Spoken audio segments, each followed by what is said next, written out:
আসসালামু আলাইকুম, welcome back to my channel Sharmin কিচেনে সবাইকে স্বাগতম। আজ আমি আপনাদেরকে দেখিয়ে দিব কলার পরোটা। অনেকেই ভাবছেন কলার পরোটা খেতে কেমন হয়। অসম্ভব মজার কলার পরোটা, আপনারা একবার ট্রাই করে দেখবেন। আশা করি আমার ভিডিওটা আপনারা শেষ পর্যন্ত দেখবেন। এই কলার রেসিপিটা তৈরি করার জন্য আমি একটি মিক্সিং বলে নিয়ে নেব একটি ডিম আর নিয়ে নিব 2টি কলা। আপনারা যে কোনো কলাই ব্যবহার করতে পারেন। এখানে আমি 2টি কলা সরপি কলা ব্যবহার করেছি। আপনারা চাম্পা কলা বা সাগর কলা যে কলাই থাকে হাতের কাছে সে কলাই ব্যবহার করতে পারেন। আমি এখানে 2টি কলা দিয়েছি, দিয়ে দিব স্বাদ মতো লবণ, দিয়ে দিব রান্নার তেল 2 টেবিল চামচের মতো। সব কিছু আমি হাত দিয়ে ভালো করে মিশিয়ে নেব। এটা হাত দিয়ে তৈরি করতে হবে। হাত দিয়ে যদি আপনারা কলাটা ভালোভাবে কষলিয়ে নেন তাহলে আপনাদের ডোটা পারফেক্টভাবে তৈরি করতে পারবেন। আমার কলা ডিম একসাথে কষলে নেওয়া হয়ে গেছে। এখন আমি এখানে দিয়ে দিব 2 কাপ পরিমাণ ময়দা। আপনারা চাইলে ময়দার পরিবর্তে আটাও ব্যবহার করতে পারেন। আমি এখানে ময়দা দিয়েই তৈরি করব।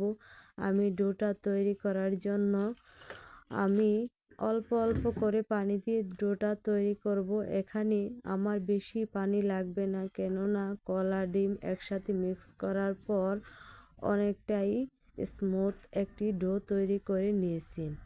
অনেকটাই নরম হয় না বা শক্ত, পারফেক্টভাবে আমি ডোটা তৈরি করেছি।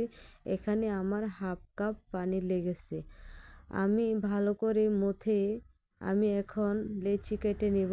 আপনারা চাইলে চাকুর সাহায্যে লেচি তৈরি করে নিতে পারেন। আমি হাত দিয়েই কাজটা করেছি।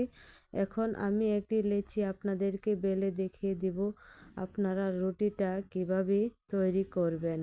রুটিটা বেশি পাতলা বা ভারীও করতে হবে না। আপনারা যেভাবে নর্মালি সবসময় রুটি তৈরি করেন সেভাবেই আপনারা এই পরোটাটা তৈরি করে নিতে পারেন। আমি আপনাদেরকে এই রেসিপিটা শেয়ার করেছি। আপনারা যদি একবার ট্রাই করে দেখেন তাহলে বুঝতে পারবেন কলার পরোটা কতটা মজাদার ও সুস্বাদু একটা হেলদি রেসিপি। আমি সবগুলো পরোটা একইভাবে বেলে নিয়েছি। সবগুলো পরোটা দেখুন কতটা সুন্দর গোলাকারে তৈরি করা হয়েছে।